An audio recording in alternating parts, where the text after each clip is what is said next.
जब लोग अपने किसी प्लान में सफल नहीं हो पाते, तब ये जाहिर सी बात है कि उन्हें खुद पर या जिस वजह से वो फेल हो गए उस वजह पर काफी गुस्सा आता है। कभी कभी ये नाराजगी या गुस्सा आपके लिए एक पॉजिटिव फ्यूल की तरह काम करता है और आपको अगली बार सफल बनाने में आपकी मदद करता है। पर अगर आप इस पर अपना पूरा कंट्रोल नहीं रखते तो ये पॉजिटिव की बजाय आपके सोल और माइंड पर एक नेगेटिव इम्पैक्ट डालते हैं। आपका गुस्सा आपकी इमेज को किस तरह से हार्म पहुंचा सकता है, इस बात का एक एग्जाम्पल देते हुए ऑथर रायन एक फेमस बास्केटबॉल खिलाड़ी माइकल जॉर्डन के बारे में बताते हैं। वो अपने गेम में काफी अच्छा प्रदर्शन करते थे, लेकिन इसके बावजूद उनके कोच ने उन्हें एक इंटरनेशनल गेम में खेलने के लिए ना बोल दिया। जॉर्डन को इस बात से इतना ज्यादा गुस्सा आया कि उन्होंने आगे के मैच में बाकी के प्लेयर्स के साथ मिसबिहेव करना शुरू कर दिया। वो अपने मैचेस को जीत तो रहे थे, लेकिन उन्हें पहले की तरह प्यार और रिस्पेक्ट नहीं मिल पा रही थी। यहां इस एग्जाम्पल का देने का मतलब यही है कि आपका गुस्सा आपको बेहतर परफॉर्मेंस के लिए तो बूस्ट करता है, लेकिन इस गुस्से की वजह से आप दूसरों से जेलस फील करने लग जाते हैं और उन्हें हमेशा खुद से पीछे छोड़ने की रेस में शामिल हो जाते हैं। जैसा कि पिछले एपिसोड में भी आपको बताया गया है कि एक रेस का हिस्सा बनना आपकी सोल के लिए कभी बेहतर साबित नहीं हो सकता है, क्योंकि इसमें सेटिस्फैक्शन प्रोवाइड करने जैसी कोई एबिलिटी नहीं होती है। किसी बात पर या अपने साथ हुए कुछ गलत बर्ताव के लिए जरूरत से ज्यादा गुस्सा करना शायद आपको उस समय के लिए तो ऐसा महसूस करा सकता है कि आपको उस फीलिंग से रिलीफ मिल पा रहा है, पर यह रिलीफ वाली फीलिंग बस थोड़े समय के लिए ही होती है।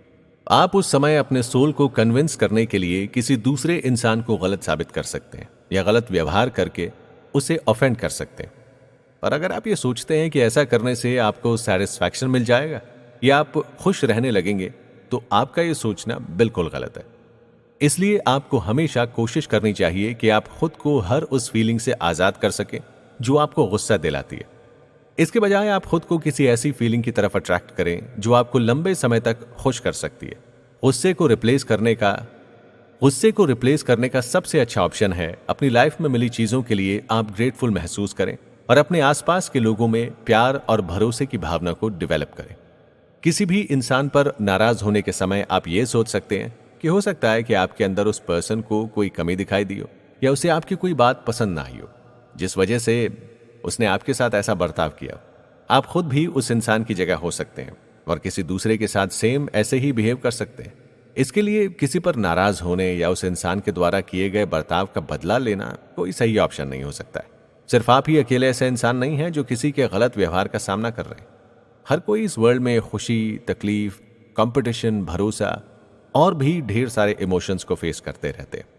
हम सभी सेम एटमॉस्फेयर में जीते, सरवाइव करते हैं और अपनी प्रॉब्लम से डील करते हैं। जब आप इतने सारे फेज से एक साथ होकर गुजर रहे होते हैं, तो ऐसे में किसी के साथ हुए मिसबिहेव को लंबे समय तक याद रखना और उनका बदला लेने के लिए एक इंटेंशन बनाकर रखना आपकी सोल और माइंड के लिए हार्मफुल हो सकता है।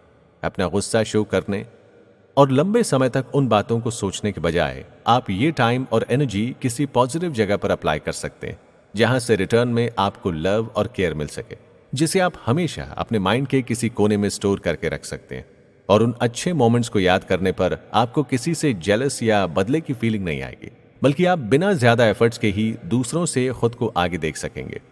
एक अच्छा बिहेवियर आपकी वैल्यूज को बढ़ाने में बेस की तरह काम करता है। जब आप किसी के गलत व्यवहार को भी इग्नोर करते हुए अपने गुस्से पर काबू रखते हैं, तो बाकी के लोगों पर इसका गहरा इंपैक्ट पड़ता है। वो खुद पर किए जाने आपके कंट्रोल को अप्रिशिएट करते हैं और खुद भी आपकी इस अच्छी आदत से सीख लेने की कोशिश करते हैं।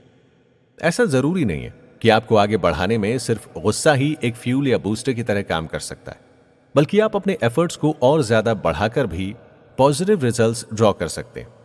जिस तरह से आप अपने गुस्से पर काबू करके लोगों में और खुद में एक कंट्रोल वाली फीलिंग को डेवलप करते हैं, वही लॉजिक और स्ट्रैटेजी आप अपने पेन को काबू करने में भी फॉलो कर सकते हैं। कई बार पेन भी गुस्से को बढ़ाने का काम करता है। मान लीजिए आप किसी पर्सन को यह सोचकर अपनी तकलीफ के बारे में बताते हैं कि वो उसे सुनकर आपको एक सोल्यूशन देंगे, लेकिन हो सकता है कि वो आपको इस बात का जिम्मेदार बताने लगे। ऐसे में किसी भी इंसान का नाराज होना या गुस्सा करना बिल्कुल नेचुरल बात है। इसीलिए कोशिश करें कि अपने पेन को शेयर करने के लिए एक ऐसे इंसान को चुनें जो आपको जज करने की बजाय आपकी मदद कर सके और आपकी तकलीफों को कम कर सके। आप अपनी तकलीफों को खुद भी कम करने की कोशिश कर सकते हैं। जितना ज्यादा आप दूसरे लोगों पर कम डिपेंड करेंगे, उतना ही ज्यादा आप अपने माइंड और सोल को पीस प्रोवाइड कर सकते हैं।